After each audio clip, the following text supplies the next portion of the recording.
All right. Okay, well, guys, thank you very much for showing up in this meeting. Our topic of the night is PowerShell working with Microsoft Azure SQL Database. My name is Max Trinidad, PowerShell MVP since 2009. It's been a long way. Been speaking about PowerShell since 2006. So do the math. It's been a long time. It's a lot of evolution going on here. And I appreciate you spending this evening with me here. And we're going to have fun. I prepared a slide here. It's going to have a lot of information. If you want me to email you the slide, I'll be happy to do so. And I have some sample scripts available if you want to.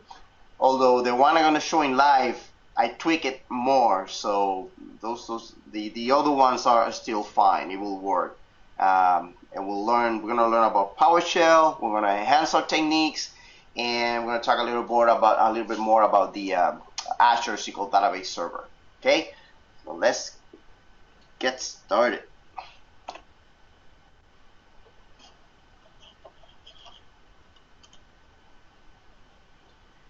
I only can. There you go. Thanks to our sponsors. And yes, that's a good sign that I went to Puerto Rico on SQL Saturday. Also, I spent SQL Saturday in Jacksonville recently, last weekend.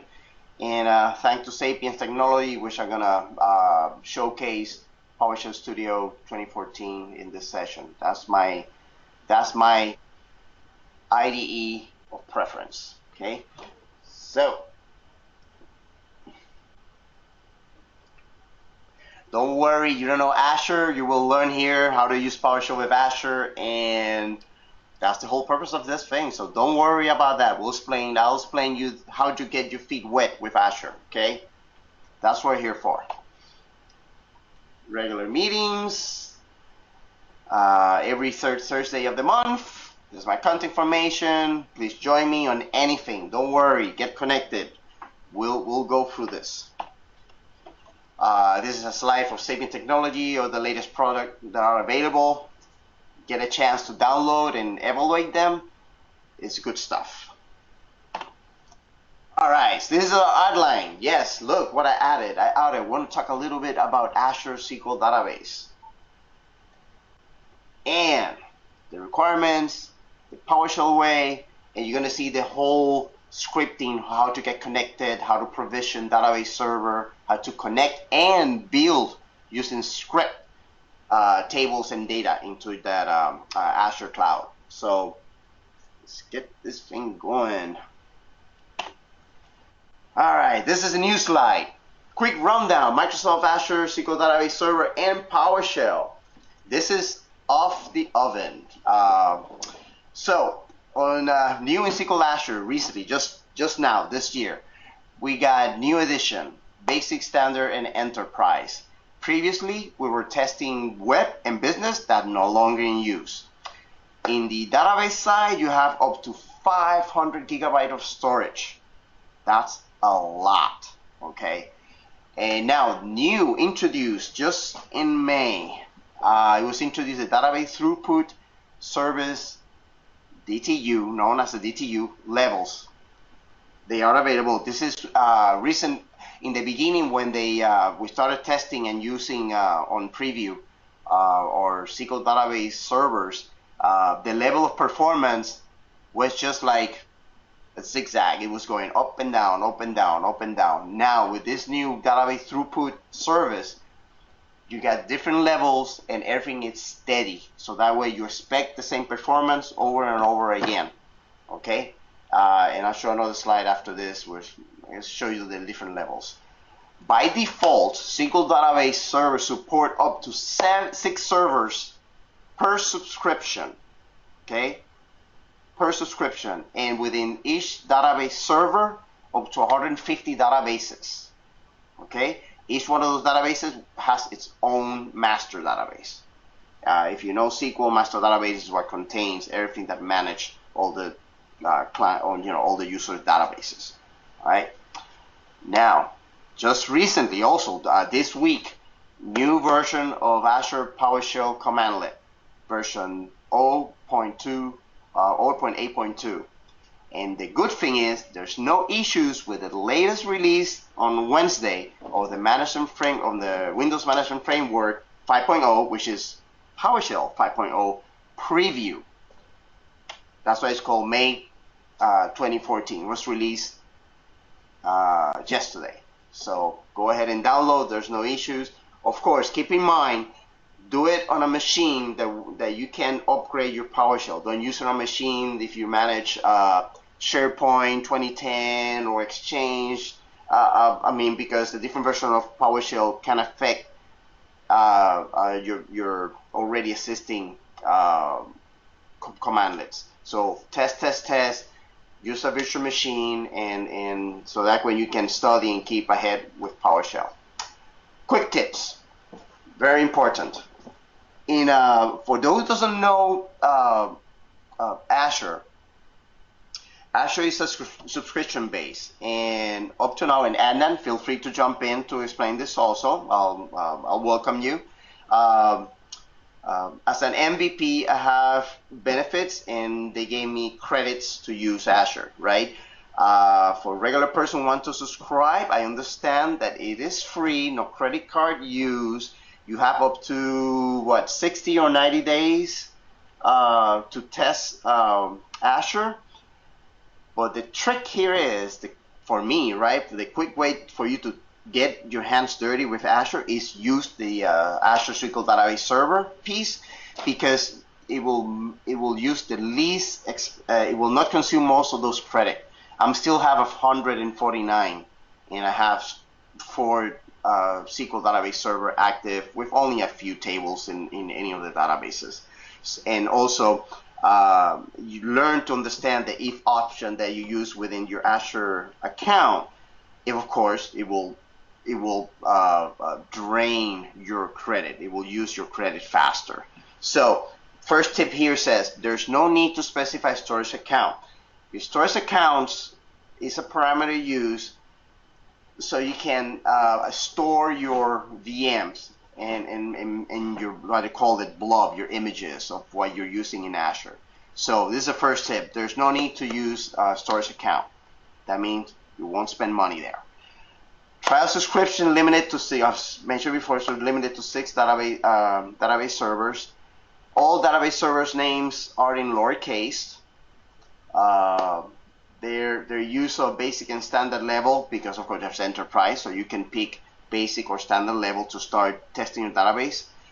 And also you can limit your databases to 1 gig. You know, this is starting size. You're doing testing, you can go ahead. Here, and then mentioned here, for 30 days trial, the users get $200 in credit. That's good. Thank you, Adnan, for that.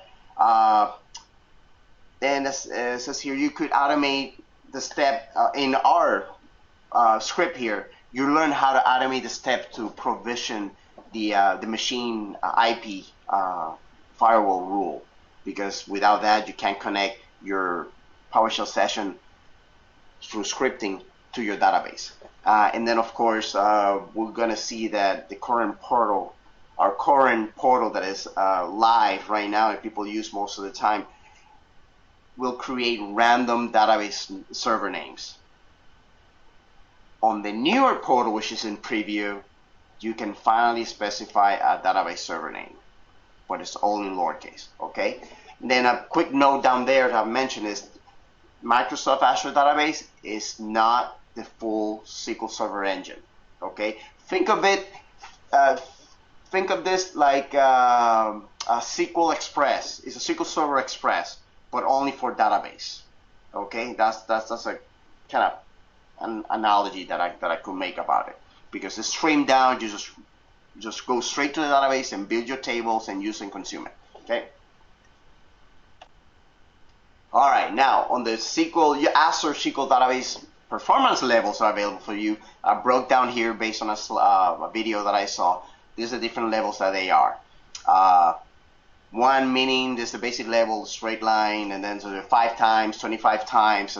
So you pick the one, and for you to identify which is the best for you is all come down to trial and error. You got to test them verified. You can always swap between them. You can start with S1 and then bring it down to basic. So, all right, now here is a PowerShell command, so we'll list only the Azure SQL command lists that are available. I highlight the ones we want to be talking about. All the other ones I still have to, oh, I forgot to the SQL Server firewall rule. All those we're going to talk about, okay? So our highlighted will be presented in my script. Okay, it's very simple. You can do a get dash command and star Azure SQL star, and that will give you all the command lists in your system that are available. Okay. Right now, okay. Now, what is Azure SQL Database Server? It is a platform as a service. I'm just going to highlight the piece that I'm interested on. That means fully managed, eliminate hardware and administrative costs, built for modern apps, because then you can be on premise. Keep this in mind. You can be on premise connecting to the cloud. That is a beauty. So that's I mean, what technology can allow you to do that? So think about having different database servers and different geographical location, gathering information, and then send that into your send that information back to your on-premise or stay in the cloud. Okay. As you can see here, yes, you go to our server, simplify for administration. You go straight to build the database and use them and consume it. Cloud design apps, website, mobile, or as I mentioned before, extend on-premise apps. One thing very important about the Azure SQL database is that it has built-in high availability, up to 99.95% service level agreement on the database. That means for 99.5% is available to you. Behind the scene, the high availability is for the Microsoft use, meaning that Microsoft has some issue with the database.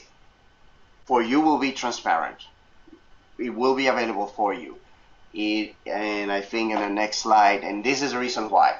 You build the SQL database server and automatically create 3, 1 primary and 2 replicas behind the scene. So imagine if you have an Access database that you need to be migrated into a database, SQL database, then you can use this, put it out there. But most of the time, when you do have all this miscellaneous user database, there's not backed up. Here, automatically you get backed up, get replicated, and you're protected. So keep that in mind. High availability on Microsoft side. After that, you can build your own high availability for your own purpose. Okay. Cloud models. Cloud models. This is all the different cloud models that's available. On premise is you. This is all you manage. So this laid out all the different areas of management. And as you can see, platform as a service, which is the one we'll be talking about, you manage your application, the data. The rest is handled by Microsoft. Okay? You take your time to do what you need to do on the data side. Okay? Anna, would you like to contribute on this slide in here? Yeah, I still stole this from you. You stole my slide, man. Hey, community, man, we share information, dude. Okay, go ahead. So pretty much the first layer of the cloud models is what we pretty much manage on-premise today. We're responsible from the networking layer all the way up to the application layer. When Microsoft Azure was first introduced, we had platform as a service that came. Microsoft is responsible for taking care of networking all the way up to the runtime. You're responsible for all the data that you put into the Azure platform, as well as the application and user access and permissions to those applications. Then software as a service came. Examples of this would be Office 365, your Hotmail account, and so forth. Microsoft takes care of everything, and you pretty much just take care of the user level and permissioning for that service. And then IaaS was the last to be introduced to the Microsoft stack. Here, Microsoft is taking care of networking all the way up to the virtualization layer. the operating system layer to the applications layer is what you're responsible for. So I don't know if Max is going to get into the Azure portal itself, where you can see the different types of operating systems Microsoft does support. There is a wide range. Newly added is Windows 7 and Windows 8. The client operating systems you can now run. They also have the security extensions such as your antivirus software, and then of course we also have Java, Linux, and Oracle support. Thank you, Adnan. Appreciate it. And for those who don't know him, Adnan is an MVP and he's concentrating on infrastructure and especially Azure. He's in charge of the Azure Roadshow all over Florida. Appreciate it very much, Adnan. Yeah, I'd like to applaud whoever put this slide together, because I've never seen it quite so clear, the different services that are available. Exactly. No, that's why I put it. I saw Adnan, I took a snapshot of my iPhone and put it on the slide. Well done. I appreciate this slide particularly. Nice, nice. All right, so let's move along. Of course, if you haven't heard or you haven't joined the Microsoft Virtual Academy, please do it. Lots of material, up-to-date training. You can also get a certification of completion on different of the topics that they have out there. So it's very, very important. You will not regret this. It is great training tool. Great, and it's free. It is free. There's no nothing wrong on going here and learn. Okay, join the MVA community. I've got an example of one of the certifications that I got. Okay, so it's very nice. You can show your boss, hey, I got this thing completed. All right, so okay, now here we're getting here. Other tools now, because I'm concentrating and talking about Azure SQL database servers. So this is our tools. We can use SQL Server Management Studio, better known as SSMS. We could use the Azure Database tool, which is a web-based tool. And then beside that, for scripting, we could use PowerShell ISE, but my editor of preference is Sapiens Technology. Okay. This is a sample of a portal. There's a sample of how you can learn about your credit. Although I'm not covering how to sign up to the Azure and certain pieces in here. I have on my blog, I have certain steps that you can follow how to create your connectivity to Azure using PowerShell. I have all that step laid out, and also the Microsoft Azure port documentation on the site is very thorough. It's good. Okay. Yeah, it takes a little bit of time. Read it, but it's very, very down to the nitty-gritty of what you need to do to make this happen. Because you have to be a certification and stuff in order to connect your PowerShell to use your scripting with the Azure portal. It's an example, the area where we're gonna working with SQL databases, and an example of list of the databases and the servers. One thing that I want to point out is this: I found out, I haven't cleared my environment yet and to verify 100% sure, but you could have a database server still active and there's no databases. So you got to keep a good eye that if you build your stuff, if you want to remove everything, go ahead and remove everything. It's better.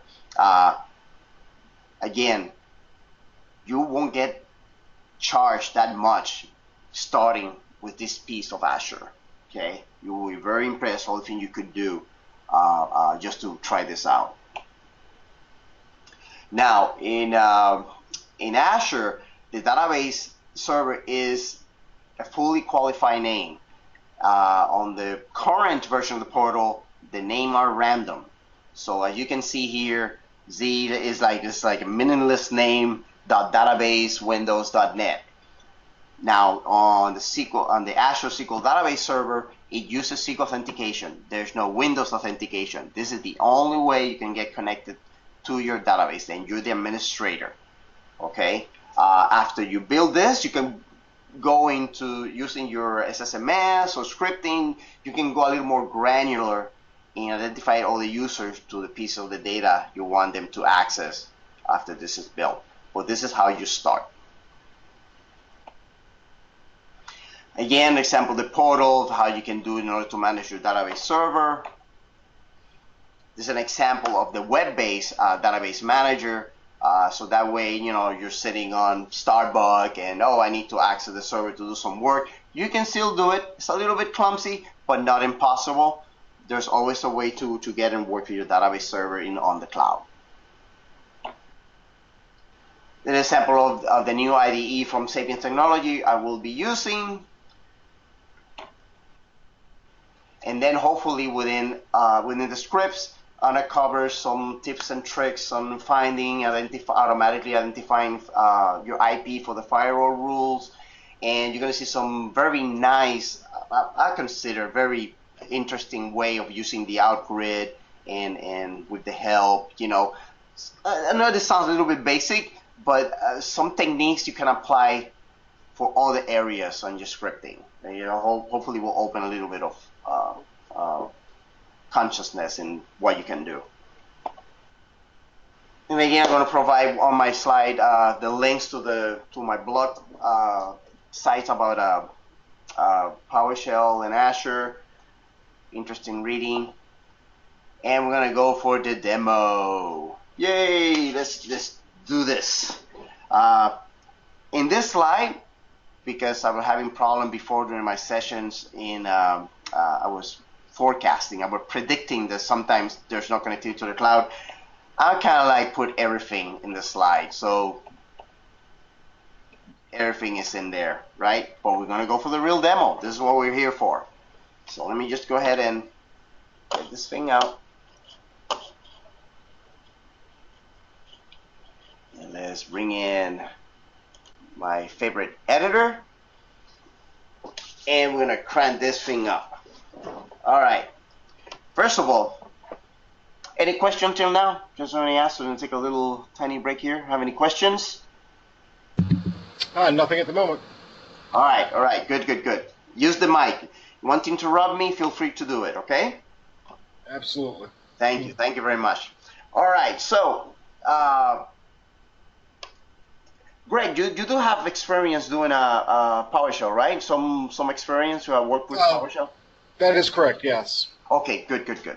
All right, so in PowerShell, so when you want to connect to Azure, you got to go through the process of creating a certificate key, and that gets stored, you know, in your local system. And on my script that I'm showing right now, this is a way to connect to your Azure. Okay, if you have multiple subscription, then you need to provide the subscription ID and name. That's one of the things in here. So what I'm demoing here is very simple. I'm extracting the first line here. I'm extracting. Let me put it a little bit bigger. There you go.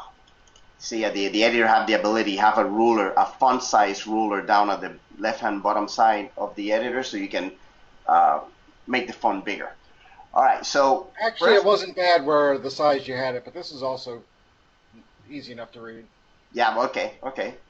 I want to make sure to see, you know, you can see some functionalities, some features about the editor also, okay? Oh, excellent. Very good. So, okay, so I first have to create my variable here with my certificate information, and that's normally get with this line here, get child item, go to my certificate drive, because PowerShell provide the drive to access your certificates information. So you build that object. Here in the next line, I have my certificate, my subscription ID, which this ID is provided from the portal. This is one thing. I go to the portal after you subscribe and everything. There's an area with your account information. You can copy paste that, put it aside, and then the rest of the other two lines is what deal with grabbing the thumbprint of that certificate. And then we start using the PowerShell commandlets, right? Set Azure subscription. You provide the subscription name, which you can change the subscription name. It's not, you know, it's optional if you want to, but I don't want to leave it, you know, benefit, Windows, MSDN subscription. No, but I put it something. Okay, this is my put it together Azure One subscription. And then you provide the ID, certificate, and that gets sucked into the commandlet. And if I run this all at once, it will connect me to my Azure subscription. And then I do a select subscription and I get subscription, and this tells me, okay, I'm ready to go. I may not need to do the get subscription. This is just to verify that, okay, I'm connected. This is, give me that confidence that it did work. Okay.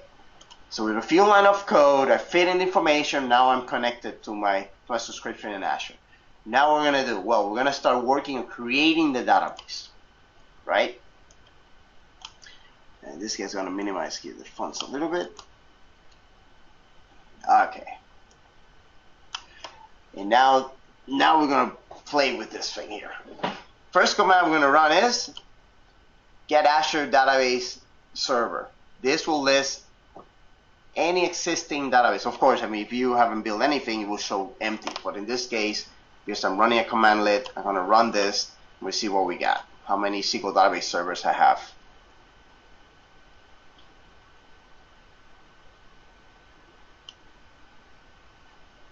Now you see this? This is a good example. Sometimes there's some network latency going on between my system and Azure. Although it's trying to connect to it, it's giving me, okay, it failed authentication to subscription. Now I gotta go back and I make sure I run this again. Go back to my subscription, I run it. Now, is that a timeout issue or what? Could be, yeah, no, it could be a. Oh, hey, good. I love errors. All right. This is great. You see this? You see this piece here? I'm doing encapsulating, grab everything that's on the subscription drive, grab only that element, because it builds an array. I could have 5, 10 certificates. I want to make sure I pick the right one. Right? To show that, let's do this. Let me see what I have in here, what I have on my certificate drive. Okay, and this is the reason why. Grab element 1 when you build an array. This is not 1, 2, and 3. It starts with 0. So it's 0, 1, 2. I pick 1. It is wrong. This is not my certificate I need to use.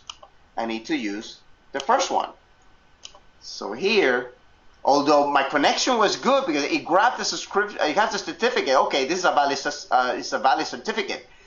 But it knows, wait a minute, it's a valid certificate, but I can't give you access to your SQL database server. So it still is wrong.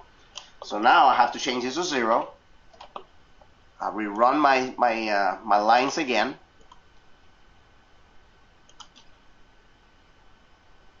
This run, I'll go back in here, run it again. There you go. Awesome.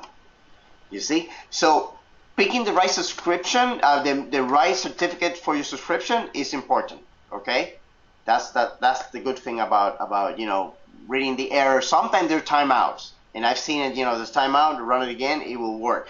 When it doesn't work, okay, I'll make sure that my certificate is the correct one. All right. Awesome. So you can see here, I have 5 databases. The limit is 6. If I try to add, let's go ahead and speed this one here. If I add 2 more, let's run it, and I get a 6th one added, and 1 will abort. And as you can see here, cannot move or create server subscription exceeded quota. Awesome. Okay, it created 1, but the other one, it bombed on me. And Now, like you said, the server names are random. there's all random on the actual current portal. In the new preview portal, you can specify a name, but it hasn't been released yet. It's not RTM yet. Alrighty. Yeah, but you can go ahead and use the preview portal, and you can build it. Unfortunately, the commandlets are not just modified to allow that to happen because it's only on the website. You know, it's only on the web that is available. Right. Okay. Yeah. Matter of fact, let me download in that same topic here. Let me just go ahead and show that to you here. Basically, on the put this up here. Yeah. Basically, when you use the portal, right? Well, it's an example how the portal is going to look like. You specify the server ID, the admin ID, password, and what region it's going to be at. This is the new portal, which is in preview. You have access to this too. Okay. It's more elegant. It's very graphical. You can create a database name. You can follow through, and this is the whole piece that would allow you to create a database server with all in lowercase, but you can assign a name if you want. Well, this is only on the preview. There's the current Azure commandlet doesn't have the change to allow you to create a new name, and this is also new too.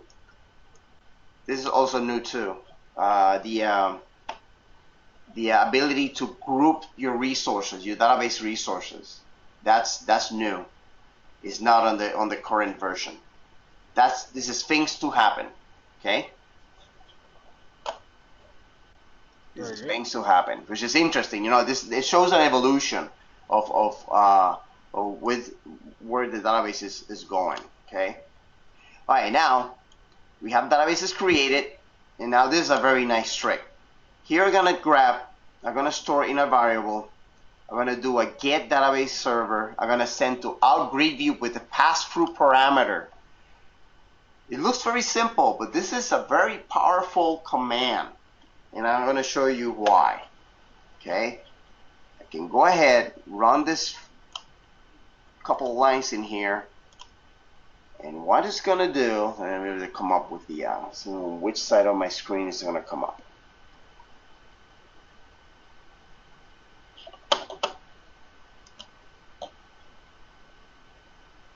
There it is, popping up. All right, let me drag it up here. So, so this line here, this whole line here, what it does is bring this pop-up window, and the pass-through would allow me to pick the one I want.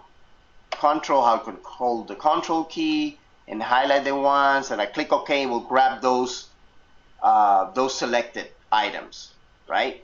In this case, I only want one, so I'm gonna go ahead and grab. Let me see here. Which one I want to grab? Let's grab this one here, and I'm gonna click OK.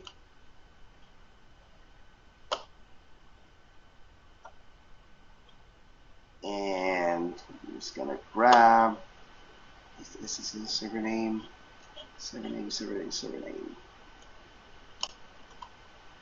Let's see what's gonna happen here. And it didn't grab that. I did something running here. Let's see what happened here. Now let's troubleshoot this one here. All right, server name. So let's misspell the name. No. Create variable rule. Oh, of course. Perfect. It's not showing nothing because it's telling me there's no firewall rules assigned to it. If I grab another one, and this time I'm gonna grab the whole two line. If I'm gonna grab another one, and I know this one has some firewall rules, I'm gonna click OK. Boom. Okay, so sometimes if the commandlet doesn't return something, doesn't mean it's an error. It just means that there's nothing to report. Okay, it's getting information. It's not. So in this case, Question yeah, for you. So the pass-through parameter is waiting for input from the grid view GUI. exactly. Yes. Okay. Yes, yes, yes. Now, Very cool. let me show you something here. Okay, let me jump here. Something that's gonna be very interesting to watch. And see what I have it here. Ah, here is a little of a code snippet here that I got using the same technique of grabbing information and send it to the grid view. In this case, what I'm doing is I'm gonna get all the get help, all the about topics. I'm gonna pick the name and encapsulating it so that way I don't have to create a variable name. So it's gonna grab everything, and then it's gonna do a for each. Whichever I pick is going to display the help. So this is how it runs, okay? Mm-hmm. And this concept can apply to anything you want. So it's like a little template. It gives you an idea. Oh, I could do this. I could do that. There you go. You see? What it does is you have all the available about to learn about PowerShell. It's all in there. And so you grab, okay, let me grab execution policy, let me grab functions, let me grab history, and let me click OK.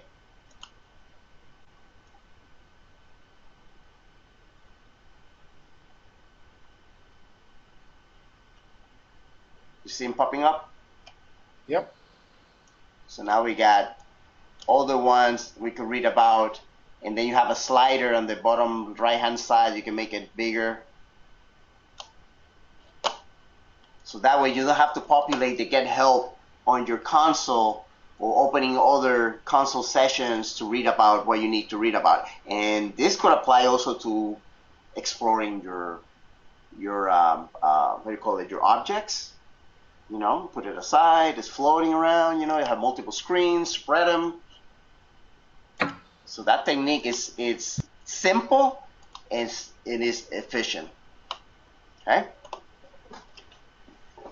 Let me go back to our session here. So now, using that technique, I'm gonna grab again and I'm gonna create a firewall rule to the one that it didn't have anything before. Let's go back again. And that was this one here, that it didn't have any firewall rule. The firewall rule is created. If I want to verify that again, I can go ahead and grab this one just to confirm it. It is there. Yes, it got created for that one. Now, on the firewall rule, although I'm specifying this is the the IP address that I'm using, of course, it's not going to be a good one. You have to keep it within the range of your network, of course. I mean, I've seen on the demo putting 000 through 555, 255, 255, 255, just for the demo purpose. Don't do that. That is not good. Okay. All right. So now let's see what we're gonna do here. Now we're gonna do the remove. I'm going to remove that firewall rule from there. There's for every get, there's a set and could be a remove commandlet. And I'm going to go ahead and pick the one here, which I added.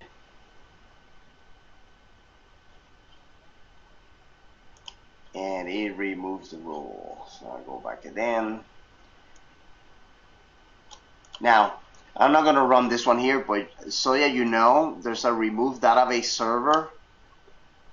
You know what? Let's do this one. Yeah, I can remove that one that is blank.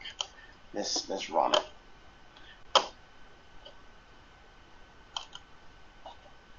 Let's run it. Okay, so this one, I'm going to remove this database server. I'm going to click OK. And it's removed. If I don't have this force parameter, it will prompt me if I really want to remove that database server. Okay. So it automatically went through scripting. I can grab a series of servers that I don't want, and if I click the dash force, it will remove. Okay, and then again, I can go ahead and do a list all the servers, and the one that is highlighted is no longer there. Okay, and we already know that the get help have the ability of popping up the content separately in a pop-up window, and we saw that with the automation that I did before. Just take a few seconds to pop up.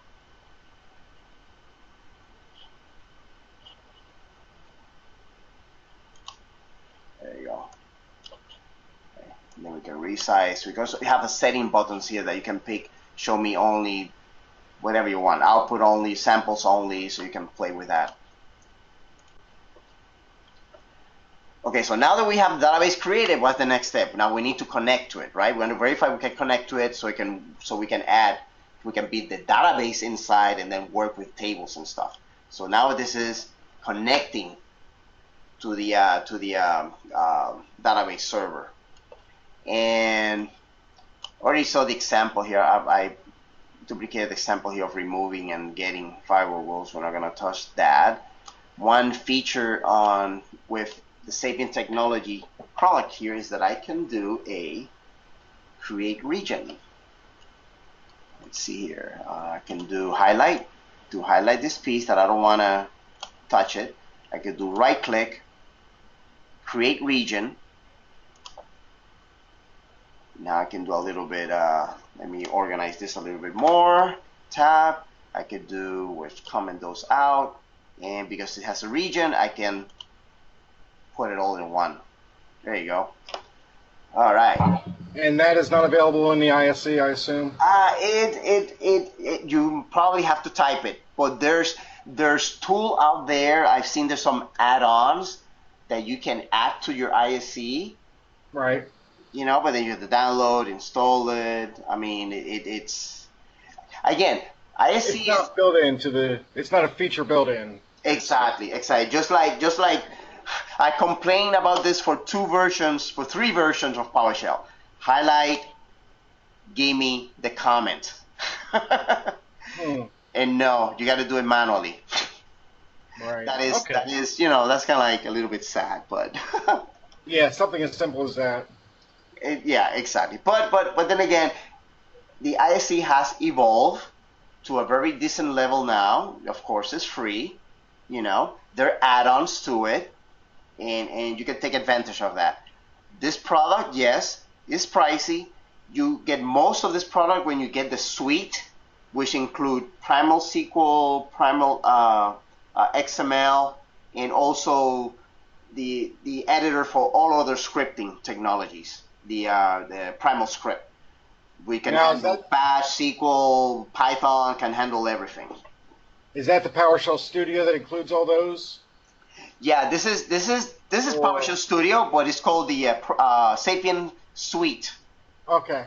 Yeah, it is the suite which have all of those, and I've used a lot of the XML and the how do you call it, the Primal script when I have to deal with all the level of scripting, you know, all the scripting languages. Right. Yeah. As for PowerShell Studio, what's the base price on that? Just real quick, off your top of your head. Oh my God, it should be. You know, they have a special. Could be up to $300 for the whole suite, maybe. Okay. You know? Okay. It works. It pays by itself. You know, this is the thing. This product can do now installer. You can build an installer for your scripting tools. It'll create an MSI? It will create an MSI, yes. Huh. It will create MSI, and also you can create executables. You can create executables. What is it here? Tools. Yeah, you create executable and see, build and run, which means you can do GUI. You know, it allows you to build Windows and console EXEs. Okay. So you know, this is a true developer you know, I would say a true DevOps IDE. Yeah, it's been a number of years since I've used any of the Sapien tools, so Yeah, it has evolved a lot. I've been Sapien since for a long time. I'm since they were version 1 on Primal Script. Right. Okay. So this is the best. This is the best for me. Definitely. Sorry to pull you away from where you were. No. This is not intention. I mean, this is we're still talking about Azure. We're talking about scripting, you know, and I show you some features with it, you know. This is another thing. You can you can move all this pane around. Okay, you put it at the bottom, on the side. Right. You have the toolbar. You have the projects object. It shows all your commandlets. And when you're working with functions, it will show functions. Got it. You have snippets, so you can add to your script. So you have shortcuts, a lot of shortcuts. There's a lot of benefits using a product like this, you know? Okay. Very good. Awesome. Okay, Thanks. so now that we saw how powerful the use of the Outgrid view, I'm gonna keep using it here. And in here, I'm gonna do, okay, let me build, grab one of the servers. I'm gonna automatically build, you know, my fully qualified name, user, and I'm gonna convert the password. I know it's hard coded, but I'm gonna convert my password in a secure password, so I can pass that on to my connection string. Okay. So let's do this. All this group of line first here. Let's run it. And for this, I'm going to use the one that already have the server name, full server name. Okay. Here at the bottom, just to display my variables, it shows the fully qualified name, and it shows my SQL authentication name. And the reason for this is because I can go back to my SSMS, SQL Server Management Studio. I'm going to bring it up before I continue with this. This is a good way to test your connection.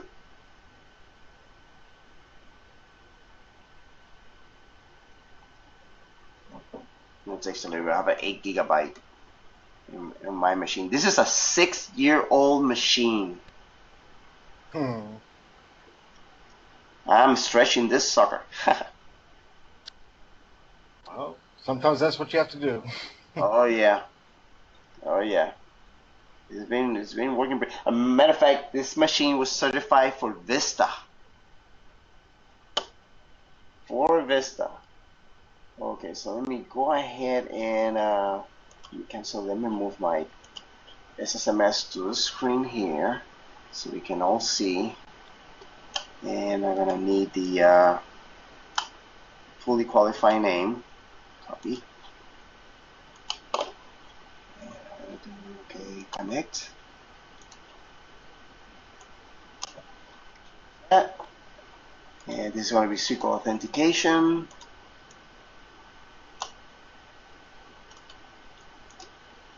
And we're going to do that. Authentication. Now I need a password, which is here. Copy paste. Ooh, wait. Ooh. There you go. And I'll go back in here. It didn't look like he grabbed the whole thing. See if this connects or fails. Let me see. We'll see it now. Yeah. Let me see. Let's see if it connects. If not, I'll just type it again. Yeah. Yeah, okay. Thank you. Thank you for spot that. Come on. There you go. Yeah, someone gets a little tricky. Yeah. So. Okay, here it is. Now you see this? Cannot server, IP address, not allowed to access the server. Good, right? We're going to fix that.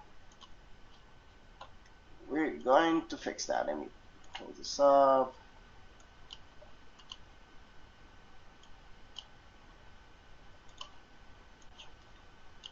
Put that inside. And this is what the things. This is the trick we're gonna do here. First of all, I'm gonna grab the information, and this is gonna show me the same error, right? Building the context, it's trying to connect. Give me the same information, IP address is not there somehow, right? Okay, so what I'm gonna do is I'm gonna add on that same line. This is available on all commands, on all PowerShell commandlets. You have a error variable parameter, which you can specify a variable name that you can access later. Okay. At the same time, you have the error action. The error action, when you change it to whatever the default is, continue. When you change to silently continue, this should not display the error message. Let's run it. You see, it's not displaying the error. That's because here displaying it with right host just to make sure it should say the error. I tried the error message, and then of course, you know, I could have a block of code that would tell me if it's successful or not. This is just an example. You know, if the error variable length is null, it's gonna give me that is a failure. This is an example. Let's see that. Okay, yeah, it's a failure. I know that. But now what we're gonna do? We're gonna take that error message, that string, and I'm gonna save it as a string, and then I'm gonna split it. I'm gonna create an array. I'm breaking up the string in an array, and I split it by space. And that's how it's gonna look. Okay. This is a little technique that you can learn. Now I want to display the information. This is extra, you know, but this is how I can identify the location of the IP address. All right. No, this is excellent. No, yeah, this is a technique you can use for anything else, and I'll show you why. Let me run it so you can see what I'm doing here. And I have split all that string, and I'm looking for the element number where that IP address is, because the error, that IP address will display on the same position of the error message. Now, is that starting with a 0 or starting with a 1? No. All arrays starts with 0. Yep. Okay. Now, keep in mind, this is a trick. This is a very good tip, because when you display content of your PowerShell object, it's a .NET object, right? It's object-oriented language, right? Yep. So normally you will not see the element number in it. So I'm adding an expression, I label it element, and I'm counting the number of elements in the array. Interesting. I'm using a global variable, which I initialize in 0, and within the select, it's like a SQL cursor.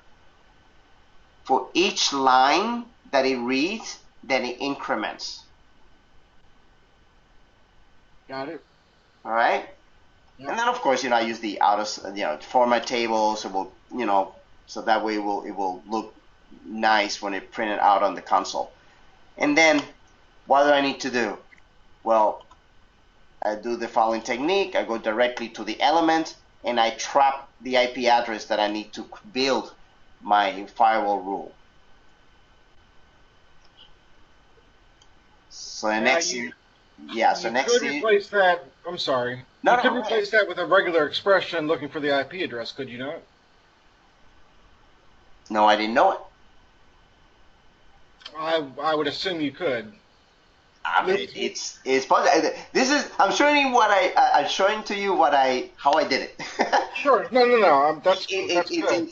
But not only that, because you can apply this to anything else. You know what I mean? Exactly. Yep. Yeah. But now there's another way to trap the IP address. Of course there must be. Yeah.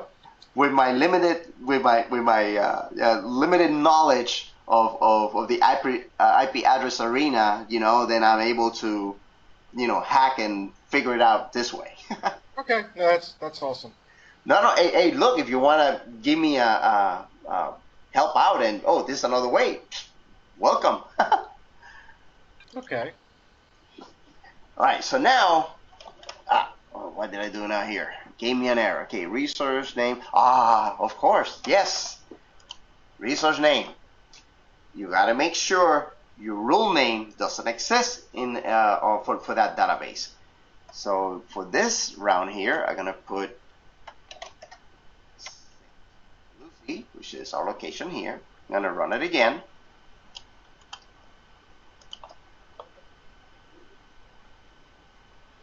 It's created. Now, if I want to try this on my SQL Server side, I think I may have to type in the whole thing still. Let's see. There it is. Okay, good. I had it ready previously selected. All right, and when I click in here,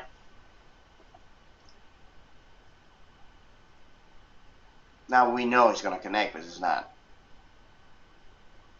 Booyah! Now, I assume that's an IP or a firewall rule located within the SQL database itself. Is that accurate? Really don't know. It's not like a Windows firewall rule, is it? Or is it? Max, if I could. No, go ahead, please. So the firewall rule that the exception was made was actually placed in Azure. If you look at the IS portion of it, you would have what is called endpoints that would allow firewall rules to be set to allow data to pass through. Those same endpoints are extended to the SQL database, but on a smaller level, and it is set by the IP. Okay. Thank you, Adnan. You're welcome. Appreciate it. I love community, man. This is great. All right, so now we're successfully connected. As you can see, both I can do for scripting or use the SQL Server Management Studio. I have a couple databases already in there, but we're going to build a new one. And this is going to be the same Lucy one. So I'm going to put this aside. All right. And now I'm going to through scripting. I'm going to make sure that our connection works.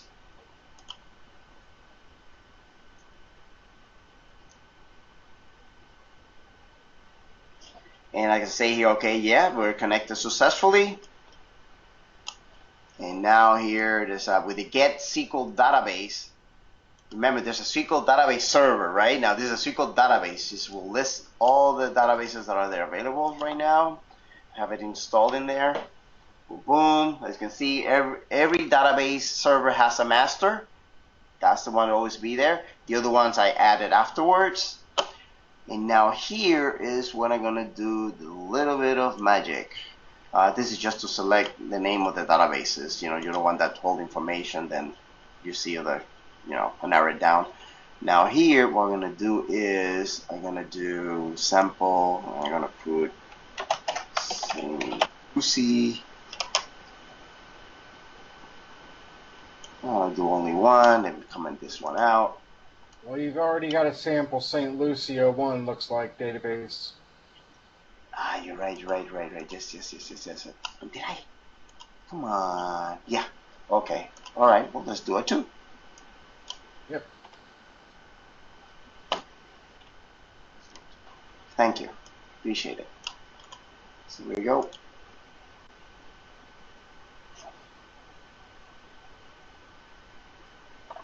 And there it is, created. I mean, I build a database, I build a server, it's quick. Now, one tip here also that I forgot to mention.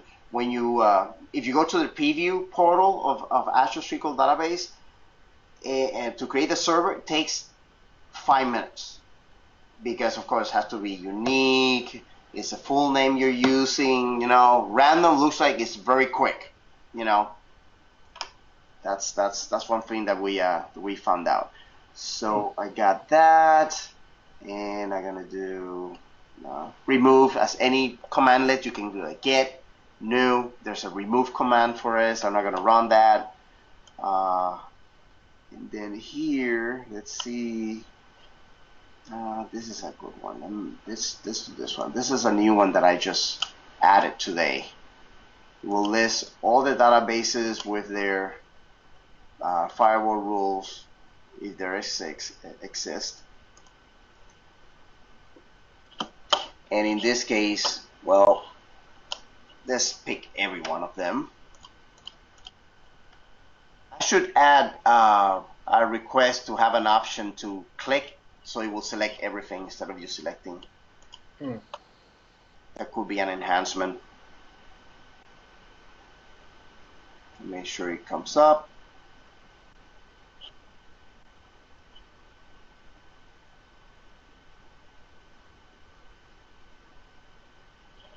It takes a little bit. Let me see. Maybe it's behind this one. Oh, it didn't. Did it? Oh, it didn't do it.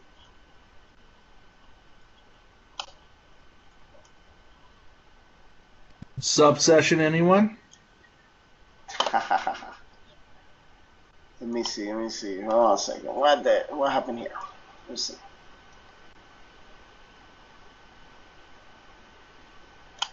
This here's that. Pass through.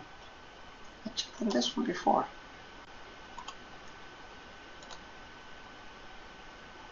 There you go. Thank you. Thank you.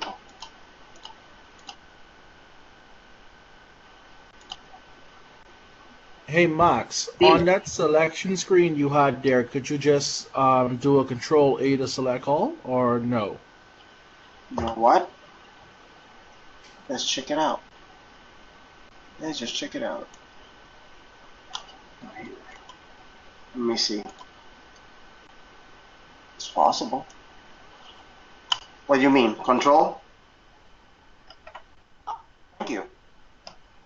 Yeah, Control A. There you go. Yeah, it did it. It didn't. Okay. For now, I don't know why it doesn't wanna. Oh, there's one change I did here before. Hold on a second, because this is no. Wait. This is the original. I'll let the editor do this. The editor had the ability to auto format, but you gotta make sure you test the script. I thought it was gonna work immediately. Now let's just see now. It should.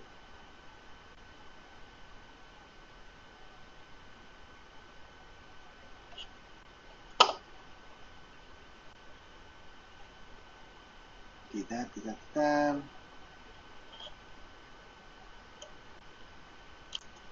Something hides. Something hides. It didn't hide.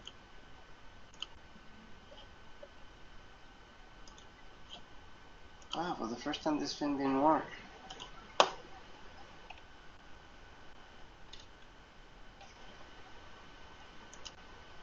Oh, I've seen this thing working, so we're gonna make sure to narrow it down. There you go. Control A, right?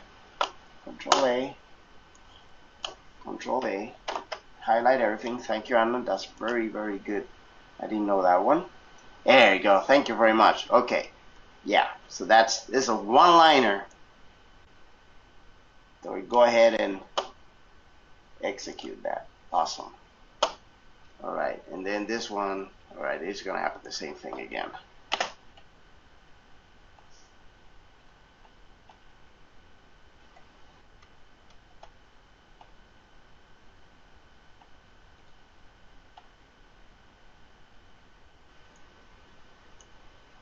One-liner.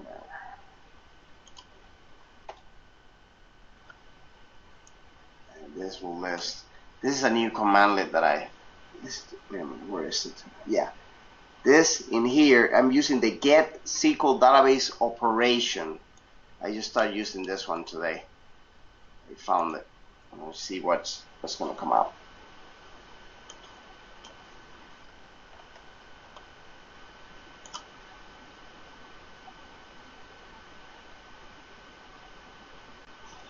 And in this one, it gives you like a history with that commandlet, the Azure SQL database operation. it gives you an idea of what had transpired within your database server, which is good. Give you like a log of what was created, dropped, and everything. That was good. All right, so now final piece. We have the database, we have the server created, we have the database created, and now what we're going to do is we're going to build the tables within one of the databases. And in this case, to make sure I'm using the right one, source checks, and we're going to change this one to be Horse and Lucy. So let's do a quick check on this one. Come on. Do the same thing again. Come on. There you go.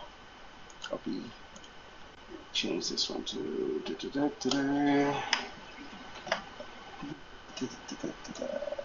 one too.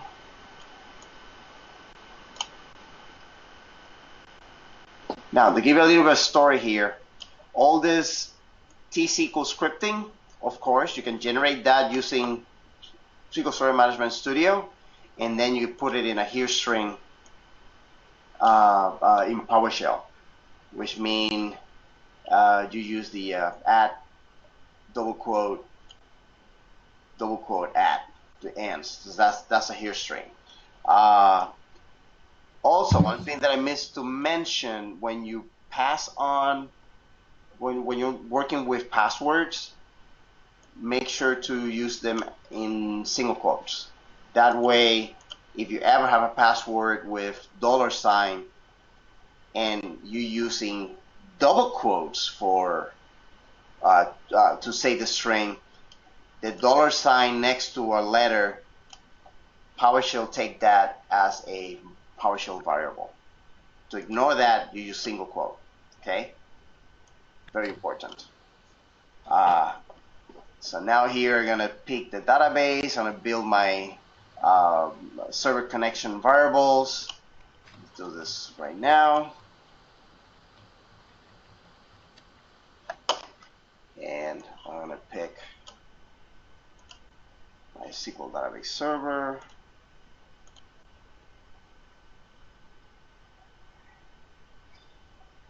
Yeah, no problem. We'll explain. We'll explain about the here string, and there's some tips and tricks on that one. Okay, let me just go ahead and build the connection strings. There it is, my variable displaying all the information for my connection. Then this is when things get more interesting.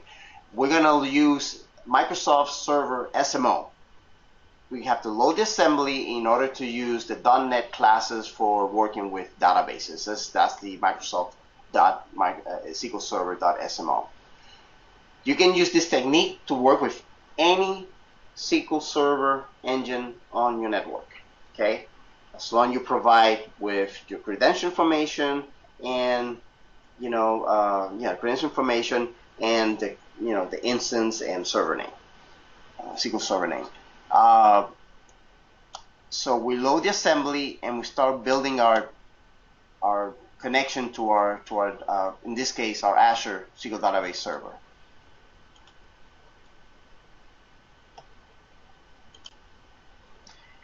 So now here's when thing becomes more interesting. When you first connect to the server, to the SQL engine, it is by default Windows authentication. Because we're working with Azure SQL database server, the method for authentication is SQL Server, right?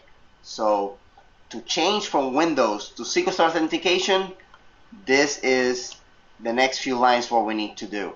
Now, on the current, the latest release of SQL Server 2014, there is now a set, there's a set-SQL authentication commandlet, which avoid the use of this additional lines. But this is the SMO, what we call it the SMO way. All right, so we're going to run this. And what is this SMO short for? SQL Server Management Objects. Okay, thank you. Yeah, SQL Server Management Objects. So I build a connection for my SQL authentication. I'm going to pass the database and the table I want to create. I will be creating in the next few minutes. Is that the right database name? Yeah. Yeah, a copy from the previous page. And if it's not, it's going to bomb out. And, okay, so now here's string. Okay. All right, here's string. Here it comes interesting. Here's string is the way to. Normally, when we work with strings, we work single line, right? Now we have multiple lines. It's preferred to use the here string. Here string, in theory, in practical theory, always start with the at. You know, the at sign and a double quote, and then you can have multiple lines of stuff that you want to pass on to on the string, and you have to end it in a double quote at sign. Okay, that's how you build your here string. Sometimes people call it splatting, I think. Okay. Yes. Now, this is the thing. It always have to start on the first column. You can have something like this, like tap, tap, tap. I'm not sure what you mean. It's the position for when you build a here string. This is an invalid one. You always have to start in column 1. You see, there's it's not. It will give you an error. Got it. So sometimes when you're building a function, and the function, you do the tab to make your code more, see the flow of your code more nicely. Mm-hmm. The here string will offset it because you got to always create it on the first column. Okay. All right. Like an example, you might have this in a different tab, and this on a different tab, and the here string always be on the first column. Okay. Mm-hmm. All right, so let me just get rid of this. You put this position in here, and correct this. Okay, so this came from my SSMS, SQL Server Management Object. I did a create script from the table, and I will build that. And this first block of code, what we'll do is it will read my string. It will do a SMO execute non-query because it's not returning. That query is not returning values. So that's why we use this method of execute non-query. And it goes directly to the database section and identify which database I want to be in. So all this block of code will make that happen.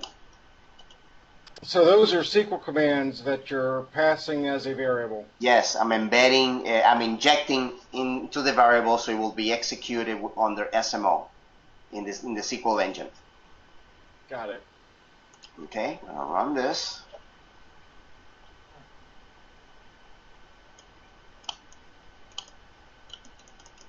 Let's move it up. Okay, now you see it's created. Now we'll go back to SSMS.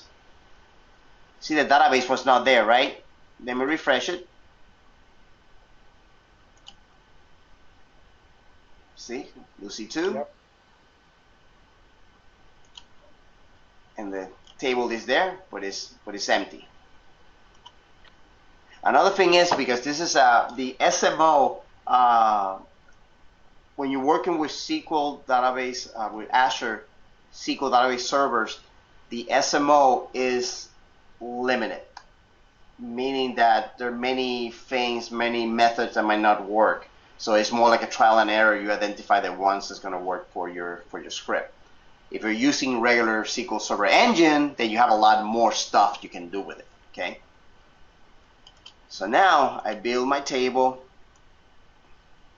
Now I'm going to go ahead. Now, one of the requirements when you build tables in Azure SQL Database Server, it has to have a cluster index.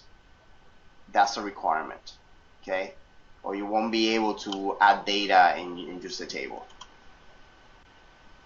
So let's run this one here, create my cluster index, and it says is an error. Okay, what? Oh, of course. Make sure I'm the right database. It's good. I love errors. I love errors. Okay, here we go. Let's change this. And let's run it again. It built it. Now the cluster index is created. Now the following string, which is this insert. This insert is a valid insert statement on SQL Server 2012 and up, if I'm not mistaken, because you can add multiple lines with one insert statement. Okay, so I'm going to add the data.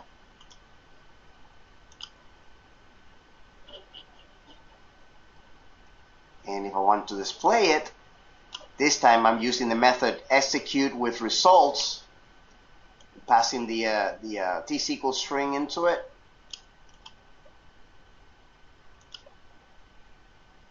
And my X have the value stored in it, so then just go ahead how many records I have in there. This is a trick. I have an array on the table and display the count of records. 6 line I added 1 2 3 4 5 6, and if I want to display it, I could use the enumerator get enumerator method to display the data on screen.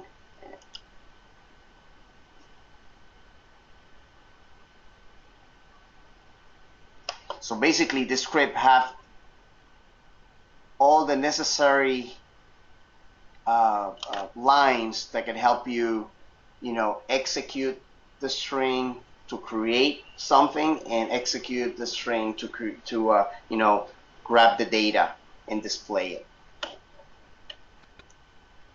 So it will be a building block of what you want to do, And we go back to our SQL Server, then we refresh this. Matter of fact, I'm going to show you one good example of a difference between a regular engine and the Azure, so that way you can visually see it. I could go back and go to one of the databases that I got in here. Let's pick occupation. I could do right click, right? And you have, this is one big change. Select top 1000, right? If I click that, it will automatically on a regular, on my SQL Server engine, it will go for that table and display the content if it's, up to 1,000 records. You're supposed to speed up. Come on.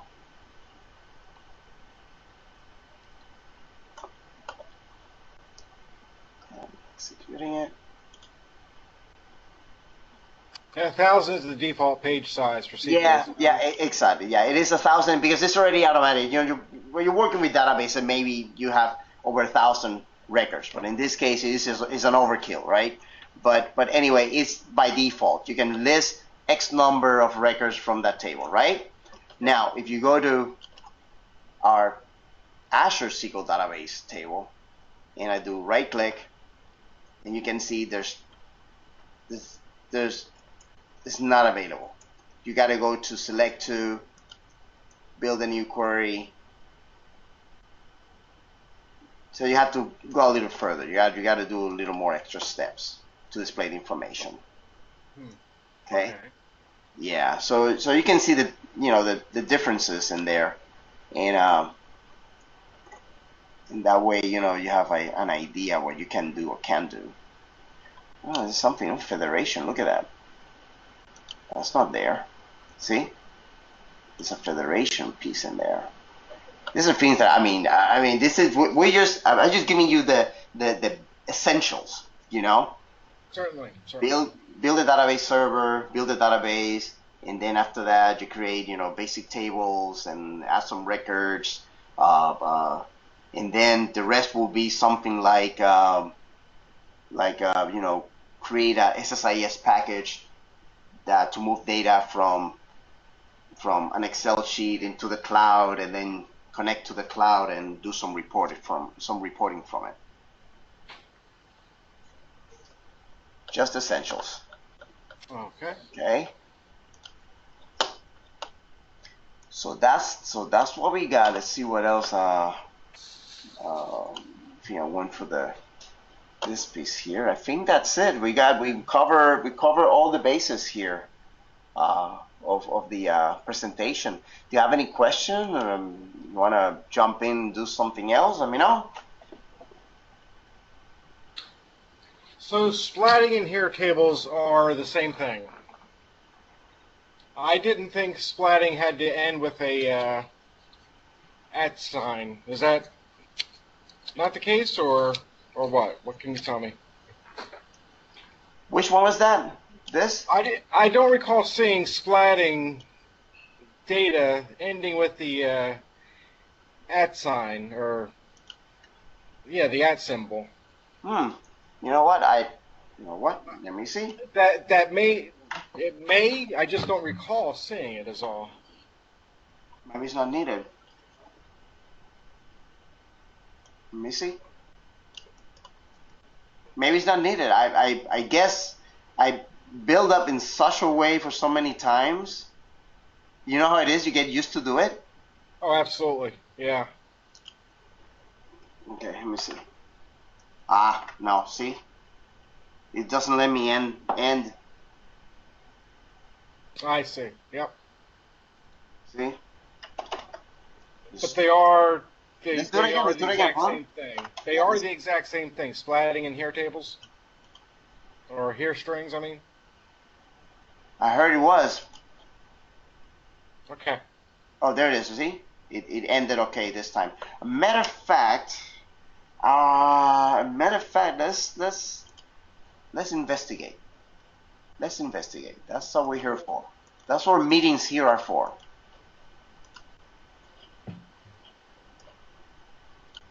Let's do this. I think I saw something in here on that here string. Let's look for in the help. Yeah. Let's use our tools.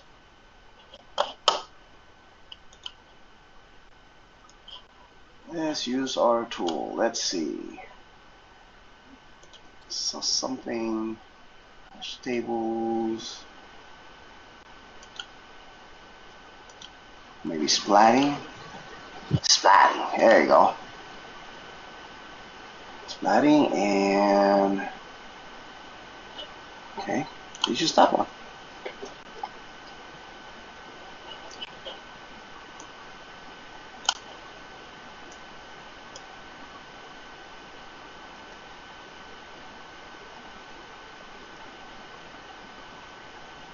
Maybe it might not be. Let's see. Samples. I think so. Splatting here means it's more for arrays, I guess.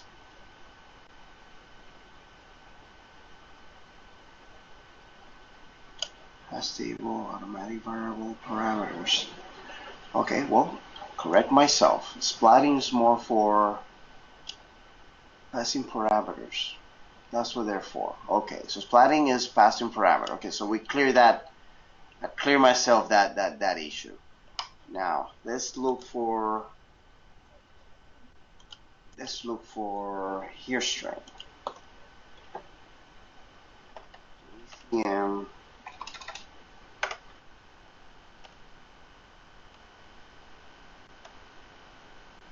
There's that command for that by any chance? Let's see. Apparently not. No. Let's do this.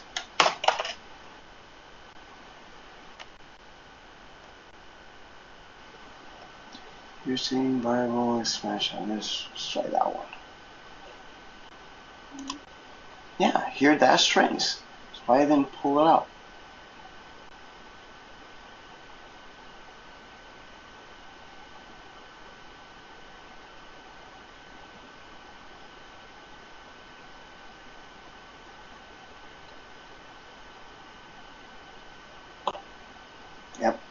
Yep, there it is.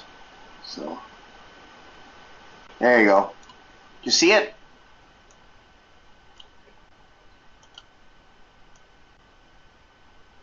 Here string is we start with a add and ends in a double quote on a line by itself.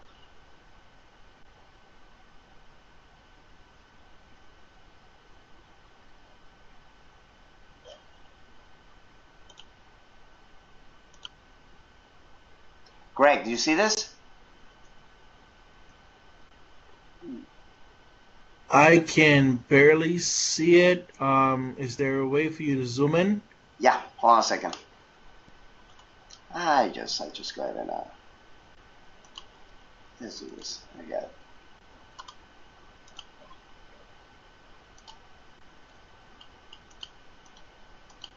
Don't laugh, Adnan. Don't laugh. You know, there's a tool. I know. I just been lazy here. I know there's lazy here, okay? But there it is.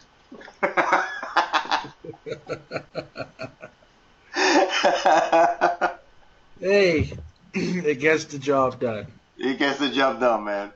Get the job done. Alright, yeah, so that's not much. You see, I know I saw the here dash string. I don't know why it didn't came up when I was typing it.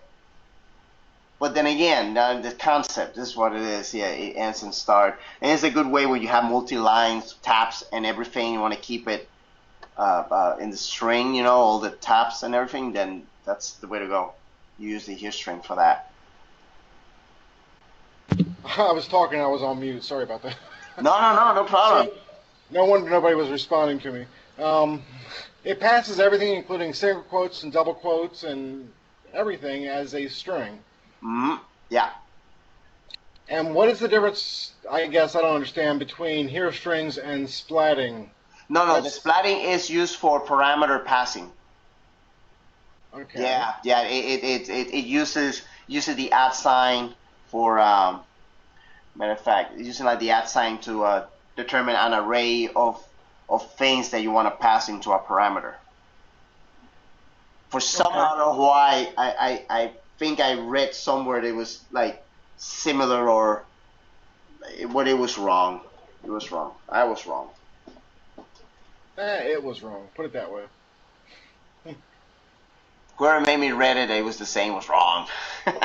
There you go. Anyway, but it's good. This is what we want to do. You know, we want to polish our knowledge here and stuff. And sometimes I do things so automatic, but it's good.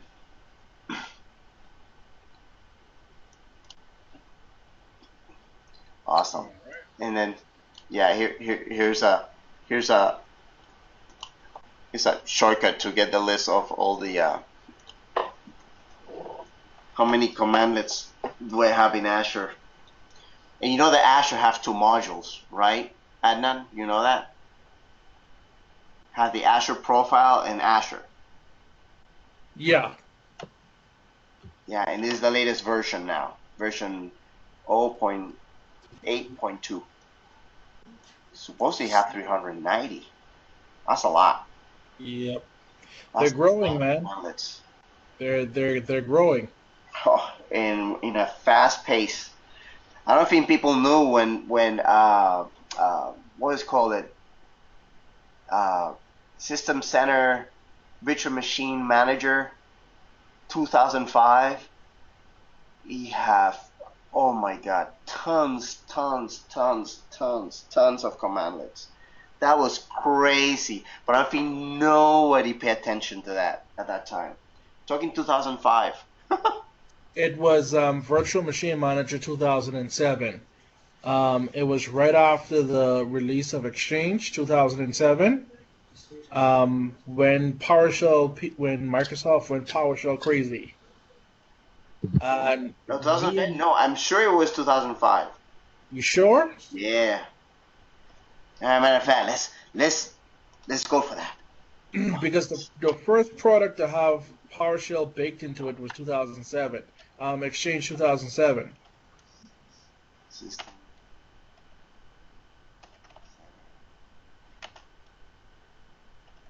What a long name. Virtual machine. Azure.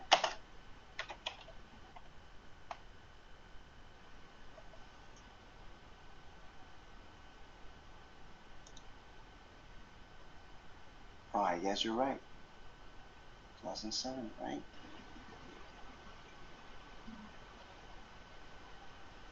All right, it's 2008. Ada.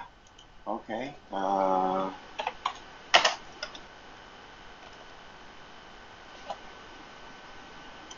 want to go back. I want to go back.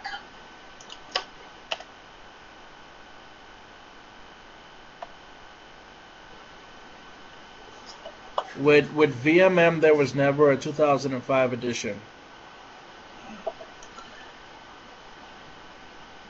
For some reason, I remember. Okay. Then, yep. Yep. You're right. 2007. Yep. 2007. Yeah. Okay. If if I didn't know that, you need to take back my MVP title as well as all my certifications. Nah. I for some reason 2005 stick to me for some reason. But all right, good. But man, that was a big book. I mean, I printed that. Oh, it was huge. But I don't think at that time nobody paid attention to that. Yeah, they went once they saw what Exchange could do via PowerShell. Yeah, they went crazy with the System Center suite, and Virtual Machine Manager was one of the first products within the suite to get a PowerShell addition, and they pretty much went crazy. Damn. R2. You know, I do remember. I don't know why this stinging to me. Maybe it was not the System Center one. Maybe it was not the System Center one. That's why. Because it was one of the products that, man, I mean, it was before Exchange had them. It was because I was still working with Claire Stores.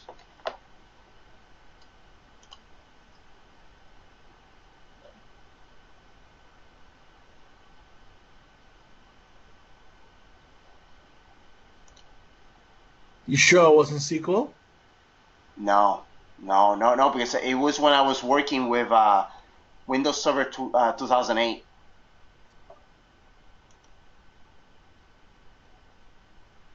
Numeration, constant design, yep. Oh well. Oh well. We'll research that for another day. Yeah. Well, I mean, but it's good. It's good, trivia question. All right. Greg, do you want? Greg, what do you want to do? Let's open this thing up. Let's see. Oh, I got a sample. I created this function that would allow me to inject PowerShell one-liner when I'm working with SMO objects. Yeah, let me put it here. Yeah, so so basically what it does is I can go any direction. It's just a test. I call it test SQL access. Right. And then what I'll do is, of course, I provide different way of connecting to the SQL server. Meaning I could provide using the pop-up Windows credential. I could use Windows authentication, or I could pass on the user ID and password. And then at the same time, if I want to, I could create, I could add a string containing an example. Let's see here. I have an example built in here. See, I can pass. I'm injecting this line of code. Basically, what it does is after I'm connected, I'm looking for my database object on the databases, and I'm pulling out the first 10 names of the databases with their size. And then then after I create that string, I pass and inject that, so it will give me the result. How, or you've got this parameter dash my script and then $inject. Mm-hmm. That is part of what commandlet?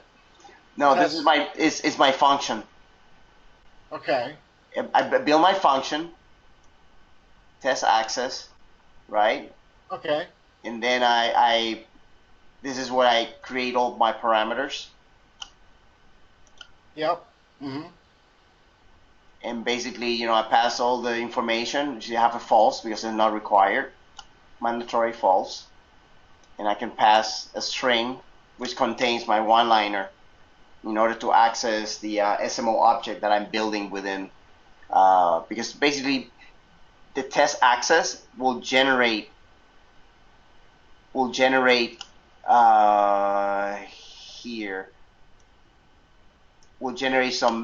SQL Server engine objects initially, and then I can work with that object. Okay. This contains a lot of information. Let me show you. Please. Yeah, if I can, let's break this up. First, I need the assembly. That's what connects me to the load my classes first.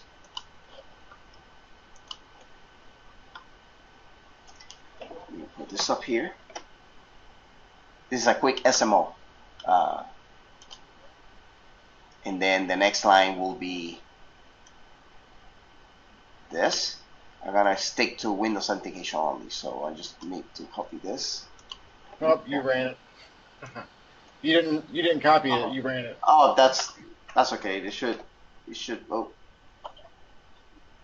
all right. Yeah. Control Z. No, in this editor, I gotta do the string copy. Okay. Okay, yeah, I gotta do that. Okay, now the string here is gonna do is let me get the straight name here. 98.1 Pro 01.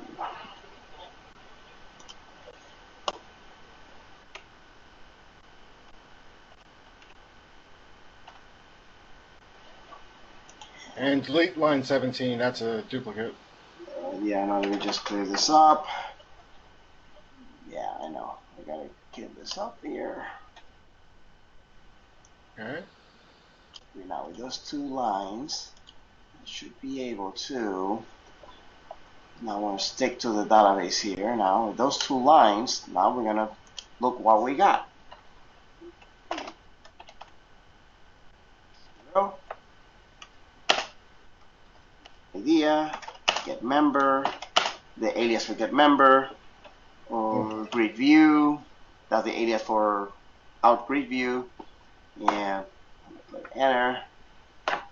And that two liners that connected to my SQL Server, right, got me all this. Okay, you know the difference between methods and properties, right? Yeah, one's read and one's write. No, so there you know. Methods are things that can affect the object, meaning things that could affect the SQL database. Okay. Right? You see here like attached database, detached database, get parent, kill process. You see this kill database, kill process, good ones, right? Yeah. So things that can affect the object. Okay. Okay.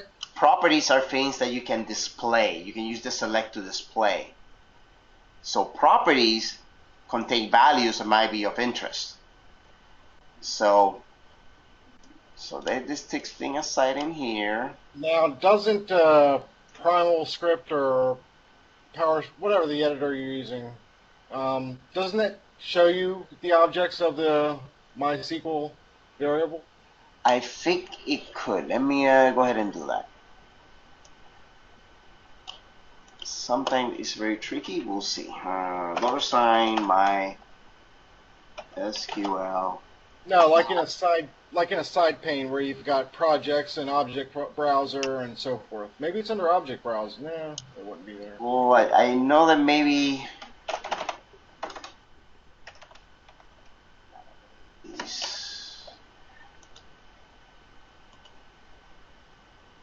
Let's see if it shows anything here. Build functions, no. But in this case, if I do this, it should have.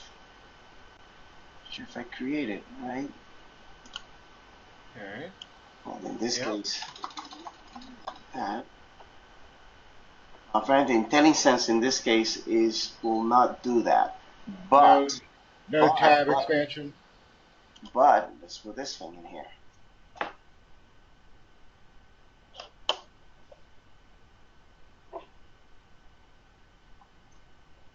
Thing is, it could be a slight bug. Paste.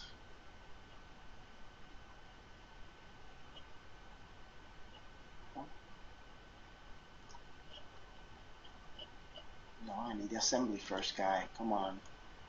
I need the assembly first. Okay.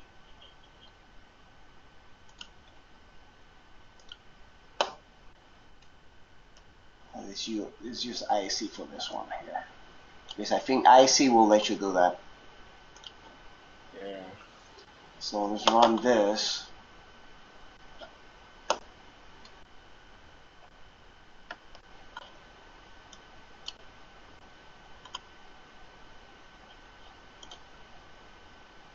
Oh, it's still loading. Huh. Okay. Wow, interesting. Come on. Ah, there you go. All right. Okay, now, here we go.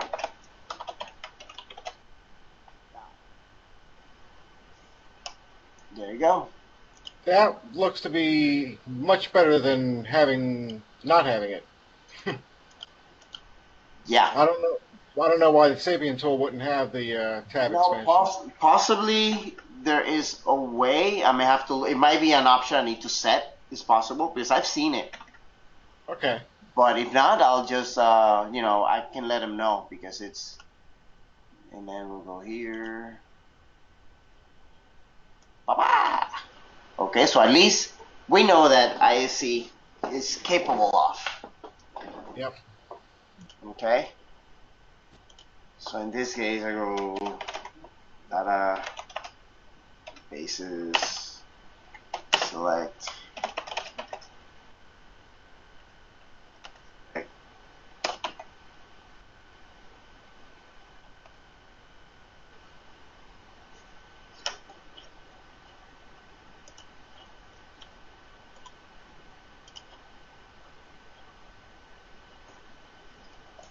See, for those 2 lines of code, right, it give you a wealth of information about your database engine. Okay, got it. So as long as you have that object created, then you can use, the out grid view, put it aside, and you can explore. You can explore more. Everything is about discovery, just like Jeffrey Snower said in his TechNet meeting with Don Jones. Everything about discovering. I mean, this is simple commands that can get you the information you want. Right. Okay, and this is available. This assembly gets loaded when you install SQL Server on your machine. But if you don't want, there's 3 features you can download SQL Server features you can download without the need to install a SQL Server database, the full SQL database suite. You download these features and you can load SMO, the PowerShell, and one more, and the CLR, I think. I have it on my blog site. And you can script for databases without having a database installed on your machine. Okay, assume you've already got the PowerShell installed on the machine, and you've got, what was the other? There's three things you mentioned. The SMO. The SMO, PowerShell, there's one, I think the CLR types. Oh, yeah. I have it on my blog site. Yeah, it's there. So, assuming you have CLR 4.5 or whatever it is nowadays, isn't the SMO basically, like, couldn't you copy a DLL into your System32 directory and then register that DLL and get all those functions? You could possibly do that. I mean, assuming it's just one, of course, in this instance. It might have dependencies. That's the thing. Ah, got it. Yeah, Okay. it might have dependencies, and due to that, that's why the feature is just an install, you know, and it's called SQL Server Management Objects. Okay. For that particular, you always grab the latest one. Sometimes it's down level up to, I think it's possibly down level up to 2005. But then again, every new version has things that the previous version don't have. So Sure. still this trial and error. But yeah, but I do have a blog about it because I had a scenario where I needed to schedule a script on a server that didn't have SQL Server installed. So the only thing I needed to do is install the features. That was that way I didn't have to install a whole product suite of SQL Server. Right, and then worry about licensing and everything else that goes along with it. Exactly, and all the features are free. You know, it's not, there's no license involved in there. Okay. The only thing you need to do is just, you know, have authentication to the server, maybe you know, SQL authentication only, and boom, and you're done. So, All right. On a slightly different topic, sure. regarding the presentation and your files and everything, do you store these one files in a location that we can get access to? Can we set up a OneDrive share for Florida PowerShell user group and then have the months and the year folders and have all your scripts and everything in there, including the presentation? Already have it there. Do you have it already? I haven't. I didn't look. That's Yeah. I mean, if you look, I have a couple of if you look at my blog site, I already have one set out there. You might want to download. okay. Let me. Okay. Yeah, and if not, I have the recent one that I did in Jacksonville. I have it already under the SQL Saturday Jacksonville. In the schedule, there's a download button there too, so you can grab it, that set. Have a little more information too. Okay, If you're interested in the presentation that I got, because I added some things in there, I can make it available for you. I am interested. Actually. Okay. All right. Then what I'll do is let me build. But normally I do have a OneDrive, and I post the link in my blog site. Let me work on that, and I'll have it for tomorrow. No script blocked. Okay. That would be wonderful. Actually. Yeah, because I did added a few more slides. I did, you know, and probably I threw in a couple of the tips and tricks. You know, the samples script that we just did today. I add them in there. Yeah, I just figure a OneDrive folder of the month, including all the scripts and whatever we discussed, would be easy to get to for anyone who wanted access. That sounds good. I mean, I already have it. I just haven't structured that Okay. well. Because normally what I do, I post it on my blog site. So, Yeah, I'm looking at we could work on something like that. I'm looking at the PowerShell front now, so that's All right. I'm there. That's awesome. Hey, Sid, are you still awake?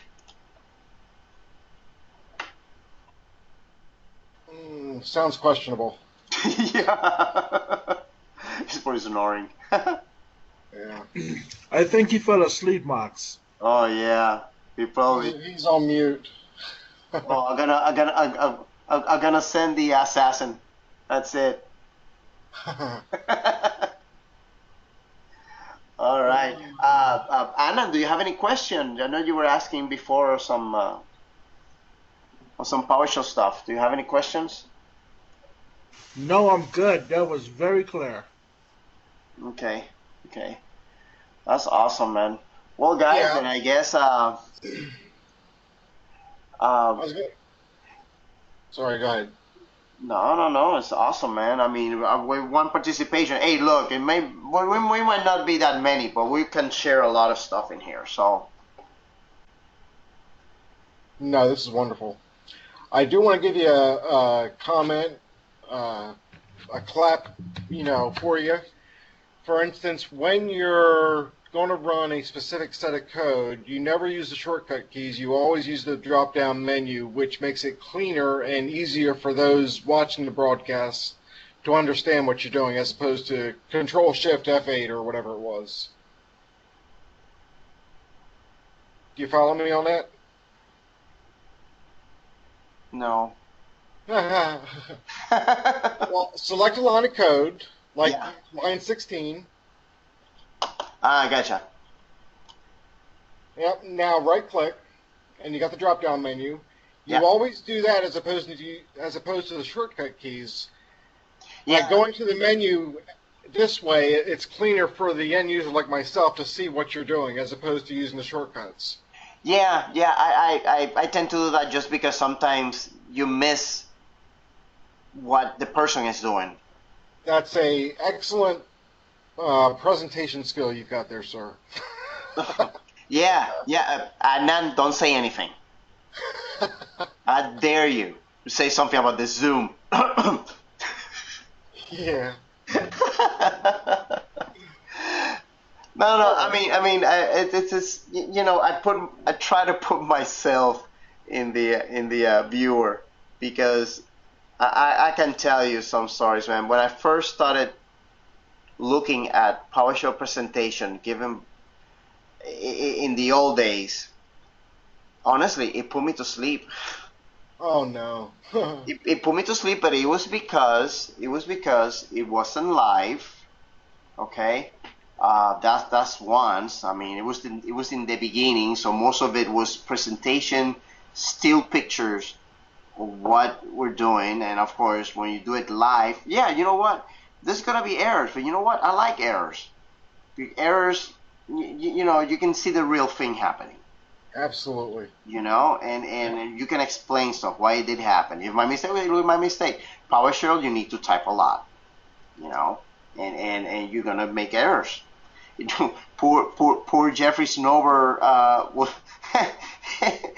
it was making errors. I mean, everybody's not a good typist, Right. Anyone. I make errors. Everybody does make errors, But also, I like to stick to, I like to show on my code, and I like people to learn about my code. As a matter of fact, I fail in something here, and I tell you what I fail. I'm gonna show you where I fail. Okay. Okay. All right. I'm gonna show you something here. All right. So I fail to mention this is a one-liner. It's not 3 lines. It's a one-liner. What makes it a one-liner? I'm using the tick. This means continues. It continues. The code continues. So although it looks 3 lines, it's only 1 line. And this, it's PowerShell. It's kind of like similar. It's a lookalike of C#. So the semicolon is a terminator. It's a line terminator. You could do the following. You could finish that line there, and add another line. And that still is a one-liner. Ah, I was not aware of that. But then again, in order to make it nice and readable, you know, you just go ahead and make it, you know, nicer. Yep. Okay? It looks nice. So that's why in this case, where was I? Connection, I think it was in this one. In this one. And the area that I do this, that's why it looks nice. See? This easily I could do something like this. Well, go back real quick. Give me a minute to look at that. Here? Yeah. So the at symbol, you're creating an array. No, yeah. This is called a script block. Okay, and this is powerful. Why? Because you see here expression, you could put logic in there. Whatever is between the braces could be block of code. Block of code. Okay. Okay, it's an expression. So it's just grabbing that, it's grabbing in this case, it's a string, right? It's a string, it's an array, it's grabbing whatever from the string, and this is the way to tell it, okay, it is from that object, I'm grabbing this, it's only one property, and it's not even a property, it's just a blank object. So if there were multiple columns, then this would be dot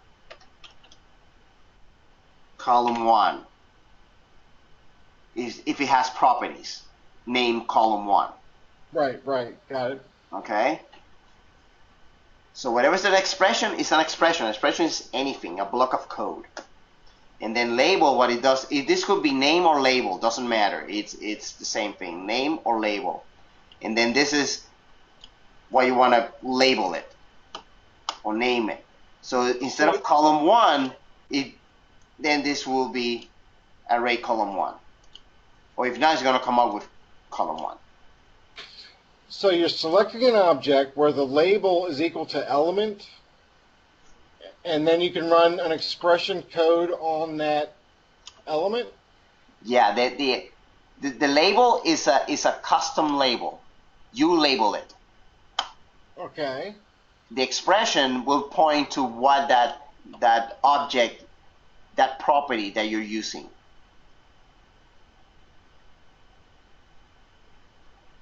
Okay. Let me show you.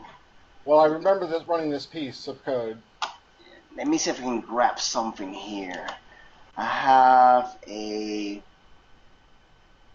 Where do I have it? I have something. SQL.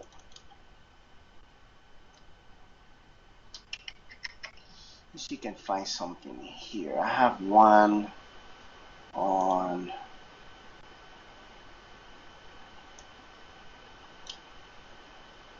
Integrating. Now, these PowerShell sessions, I see they're on your OneDrive. Are they accessible to others? I might want to have some interest in looking at those. No, these are no. This is my proprietary one. Okay. I have an area where yes, it is shared. I can make that available for you. Intro. Oh, there it is. There it is. I found it. Okay, hold on a second. Let me open this one. Okay. This one has a. I have a session where I extract all.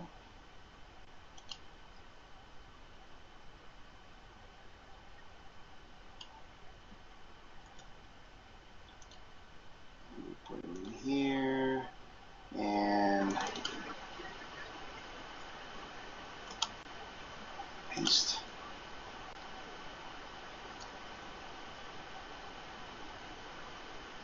Okay. Oh, this is a good one. I have a session where I give you for the DBA the comparison between querying in PowerShell a .NET object and compare it against querying T-SQL. And this is what it's all about.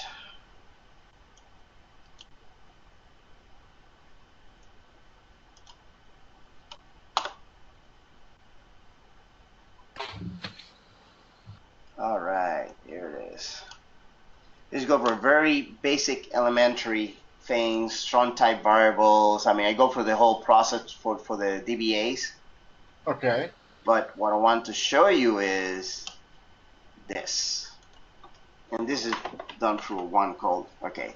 So I got the data. I'm selecting properties. These are properties. Remember I showed you properties on the... Yep. Right? Okay. So this case, availability is the name of the property, but I'm making it available. So I have an example how I'm going to change the column name or what it's displaying. Okay, instead of, if not, this will be displayed as availability. Got it. Okay. Now the label word is, that can be anything, or does it have to be label? Because I'm just a little not understanding that piece. Yeah. Yeah, label or name. It accepts both. This is what you want to customize. This is how you want it to be displayed when you run it. So label will be. It's looking for the object of, or not the object, the property availability, and it's renaming the label of availability to available when it finds it. Exactly. Yeah, label will customize your property, your property tag, your property name. Not the value, just the name. The display name. The label will change the display name for that property. All right. Okay. So now, talking about a more complex.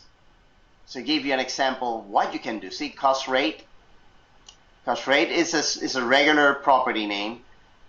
But then here, cost rate, I'm changing it. See? Because this guy I'm using, okay, based on the cost rate, if it's 0, put display an X. If it's not, just put a dash. This is an example of a script block. Right. That have code in it. So interacting with the data is already stored on that object, and I'm doing something else against the data at execution time.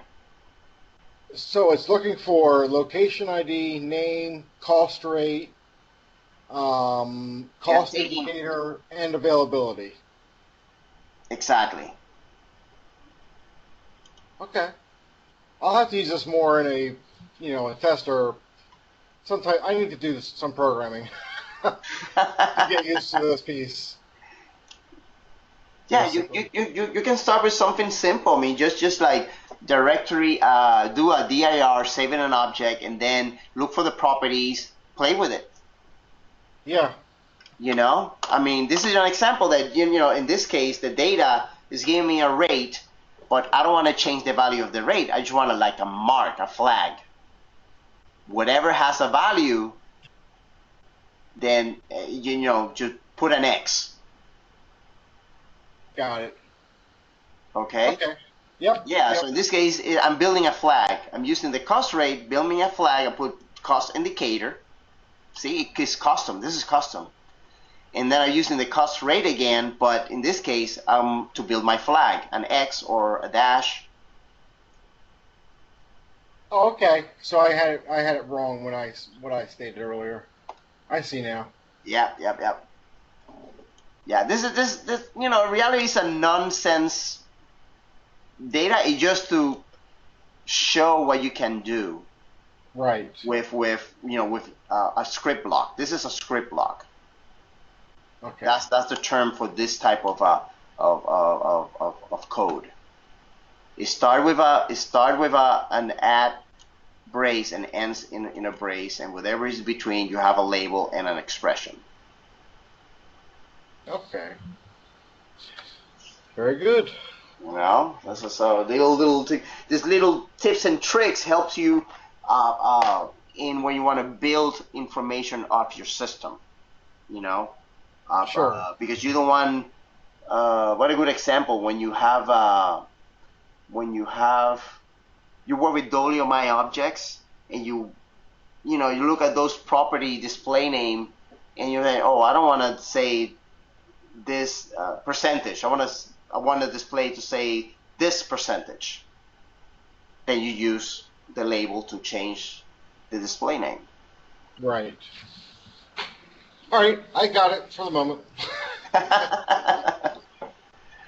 All right. Thank you very much. Hey, no problem. I mean, it's I want to keep doing things like this. And Adnan, if you have any question or anything, just appreciate your help. No worries, Max. That's what I'm here for. But as far as the presentation goes, the only question I have Sure. is when will this be available online for us to view? I'll have it for tomorrow in the afternoon. Cool. As soon as the link is available, can you email me a copy, please? Yeah. Oh, you mean the video? Mm-hmm.